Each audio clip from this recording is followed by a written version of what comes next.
Hello friends, welcome to my channel study with Shruti. तो आज हम शुरू करेंगे सस्पेंशन।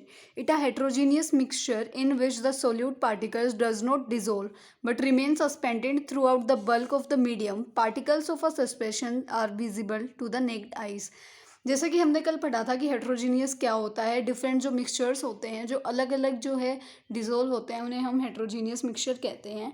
तो सस्पेंशन एक ऐसा सॉल्यूशन है जिसमें क्या होता है कि जो सोल्यूट है वो जो सोल्यूट पार्टिकल्स हैं वो डिसॉल्व ही नहीं होते हैं और सस्पेंडेड रह जाते हैं थ्रू आउट द मीडियम। जो भी हम जिस चीज़ में भी हम उन पार्टिकल्स को मिक्स करते हैं वो उसमें प्रॉपरली डिसॉल्व ना होके सस्पेंडेड फॉर्म में रह जाते हैं। और जो पार्टिकल्स ऑफ सस्पेंशन हैं वो विजिबल होते हैं नेक्ड आईज से। तो हम इसकी कुछ प्रॉपर्टीज़ देखते हैं। हेट्रोजीनियस, जैसे कि हमने ऊपर भी देखा कि ये हेट्रोजीनियस होते हैं, डिफरेंट डिफरेंट जो मिक्सचर्स हैं वो ऐड होते हैं। Particles can be seen by naked eyes, हम अपनी नेक्ड आई से जो है पार्टिकल्स को देख सकते हैं। Particles scatter beam of light makes its path visible. जो ये पार्टिकल्स होते हैं सस्पेंशन के, ये बीम ऑफ लाइट को स्कैटर कर देते हैं, मतलब उसको फैला देते हैं और जो पाथ है उसको विजिबल कर देते हैं। Solute particles settle down when suspension left undisturbed, and that is, a suspension is unstable. Can be separated from the mixture by filtration. When particles settle down, suspension break and does not scatter light.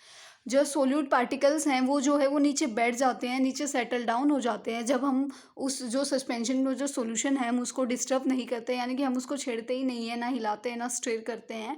तो जो particles हैं वो नीचे settle down हो जाते हैं और इसी को हम क्या बोलते हैं कि सस्पेंशन जो है वो अनस्टेबल हो गया है। जो ये मिक्सचर्स होते हैं सस्पेंशन के अंदर, हम इसको फिल्ट्रेशन मेथड से जो है अलग अलग कर सकते हैं, सेपरेट कर सकते हैं।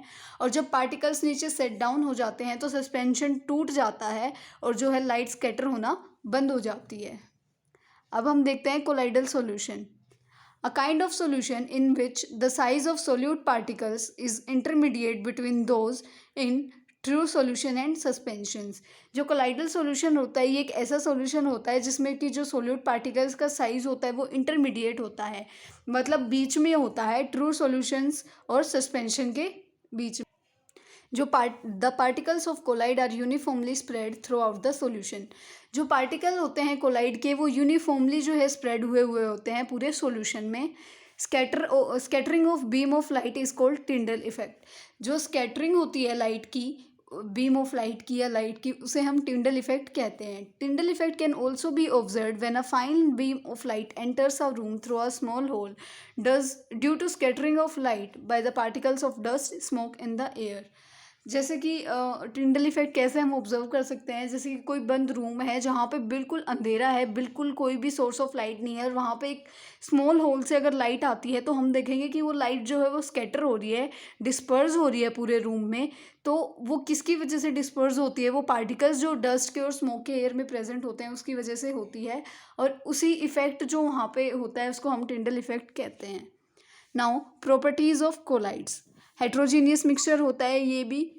Size of particle is too small to be individually seen by naked eyes. जो पार्टिकल हैं वो बहुत छोटा होता है जिसको कि हम नेक्ड आइज से देख सकते हैं।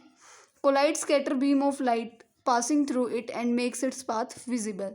कोलाइड जो होते हैं वो लाइट को जो है स्कैटर कर देते हैं और उसके पाथ को क्या कर देते हैं, विजिबल कर सकते हैं। अगर हम कोलाइड सॉल्यूशन से लाइट को पास करेंगे तो वो हमें आगे उसका पाथ जो है दिखेगा। Do not settle down left undisturbed quite stable. ये सेटल डाउन नहीं होता है अगर हम इसको अनडिस्टर्ब छोड़ देते हैं तो भी ये सेटल डाउन नहीं होता है और कुछ कहीं ना कहीं तक ये स्टेबल होता है। Can not separated by filtration, separated by centrifugation. ये जो है ये फिल्ट्रेशन से हम इसको जो है अलग अलग नहीं कर सकते, सेपरेट नहीं कर सकते। इसके लिए एक स्पेशल टेक्निक होती है जिसको हम बोलते हैं सेंट्रीफ्यूगेशन। सेंट्रीफ्यूगेशन क्या होता है? Method of separating molecules having different densities by spinning them in solution around an axis at high speed. मतलब कि ये एक मेथड होता है जिससे हम मॉलिक्यूल्स को अलग कर सकते हैं बाय स्पिनिंग दैम। एक ही सॉल्यूशन को हम जो है स्पिन करेंगे और एक अराउंड अ एक्सिस, तो जो है वो सेंट्रीफ्यूगेशन होता है। जैसे कि हम देखते हैं कि हम जो मशीन में कपड़े वॉश करते हैं हम, तो जो मशीन घूमती है उसकी वजह से सोप जो है मतलब जितने भी कपड़े हैं वो स्क्वीज आउट हो जाते हैं। तो ये सेंट्रीफ्यूगेशन मेथड होता है। Components of colloid solution are dispersed phase and dispersed medium. जो कंपोनेंट्स होते हैं कोलाइड सॉल्यूशन के वो डिस्पर्स्ड फेज और डिस्पर्स्ड मीडियम होते हैं। डिस्पर्स्ड फेज क्या होता है? द फेज इज डिस्पर्स्ड और present in colloid particles shape is known as dispersed phase and the medium colloid particles are distributed is dispersed medium. Disperse जो particles हैं colloids के वो डिस्पर्स्ड फेज होते हैं और जिस मीडियम में वो जो पार्टिकल्स हैं वो डिज़ोल्व हो रखे होते हैं या मिक्स हो रखे होते हैं वो डिस्पर्जन मीडियम होता है। इसके बारे में आप आगे हायर क्लासेस में पढ़ेंगे और ज़्यादा। Separating the components of mixture, जो कंपोनेंट्स होते हैं मिक्सचर के हम उनको कैसे सेपरेट कर सकते हैं वो हम देखते हैं। How can we obtain coloured component dye from black और ब्लू इंक। जो इंक है हम उससे डाई का जो कलर है उसको कैसे सेपरेट आउट कर सकते हैं। Evaporation is the method to obtain colour component dye from blue और black ink. Ink is a colloidal solution, a heterogeneous mixture of dye and water. When this mixture is heated, water evaporates and dye is left out. क्या होता है कि evaporation जो method है वो बहुत ज़्यादा यूज़फुल होता है ये चीज़ करने के लिए, अगर हमें कलर को अलग करना है तो। जैसे कि एक इंक है, कोलाइडल इंक जो है कोलाइडल सॉल्यूशन है और ये एक हेट्रोजीनियस मिक्सचर है। किस चीज़ का हेट्रोजीनियस मिक्सचर है? डाई और वाटर का। तो जब हम इस मिक्सचर को हीट करेंगे तो जो वाटर है वो इवेपोरेट हो जाएगा और जो डाई है वो नीचे लेफ्ट आउट रह जाएगी। Second, how can we separate cream from milk, कि हम क्रीम से मिल्क को कैसे सेपरेट कर सकते हैं या मिल्क को क्रीम से कैसे सेपरेट कर सकते हैं। Milk is put in a close container in a big centrifuge machine and the container is spun at a very high speed. The centrifugal forces act on milk and separate the mixture into cream that is lighter, thus floats on the top, and skimmed milk which is at the bottom. The cream can be separated from the milk. क्या होता है कि जो milk है उसको हम एक बहुत ही बड़े क्लोज कंटेनर में रखते हैं जिसको कि सेंट्रीफ्यूज मशीन कहते हैं। क्या होता है कि इस कंटेनर को बहुत स्पीड में जो है राउंड एक्सिस में स्पिन किया जाता है, फिर जो है सेंट्रीफ्यूगल जो फोर्सेस हैं वो मिल्क पे एक्ट करती हैं और उसकी वजह से एक जो है क्रीम का वाला जो पोस्चर है वो अलग होके आ जाता है और वो लाइटर होता है, इसलिए वो ऑन द टॉप जो है फ्लोट करता है और जो मिल्क है वो नीचे रह जाता है और इस तरीके से जो है जो क्रीम है वो मिल्क से सेपरेट हो जाती है। स्किम्ड मिल्क का मतलब होता है कि क्रीम निकालने के बाद जो मिल्क रह जाता है उसे हम स्किम्ड मिल्क कहते हैं।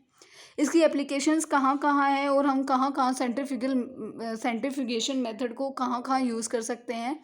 Use in diagnostic laboratories for blood and urine test, blood और यूरिन टेस्ट में भी हम इस मेथड को यूज़ कर सकते हैं।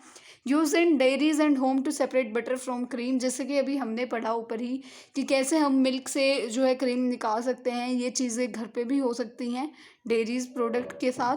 Use in washing machines to squeeze out water from wet cloth, washing machines में भी यही जो है मेथड जो है यूज़ होता है।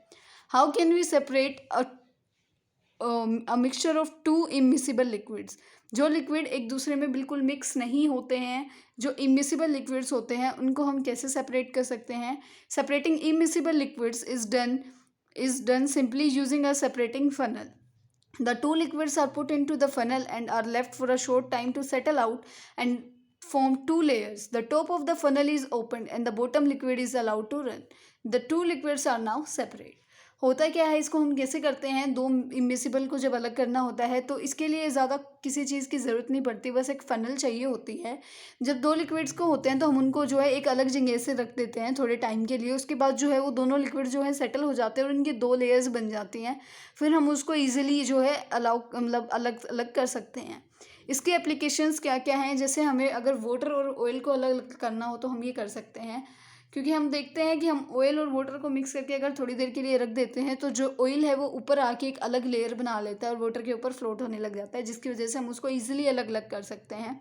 इन extract of iron from its ore, the lighter slag is removed from the top by its method to leave the molten iron at the bottom in the furnace. Same ऐसे ही हम iron को भी उसके ओर से अलग कर सकते हैं कि क्या होता है कि जो लाइटर जो स्लैग होता है वो रिमूव हो जाता है बाय द टॉप, इसी मेथड को यूज़ करके जो है टॉप से वो अलग हो जाता है और जो बॉटम है वो फर्नेस में रह जाता है। The principle is that immiscible liquids separate out in layers depending on their densities. कि जो प्रिंसिपल है इमिसिबल लिक्विड्स को अलग करने का वो बस इतना ही है कि ये लेयर के हेल्प से जो है लेयर्स की हेल्प से ये अलग अलग होता है डिपेंडिंग ऑन देयर डेंसिटीज किसकी डेंसिटी कैसी है उस हिसाब से हम इसको सेपरेट कर सकते हैं.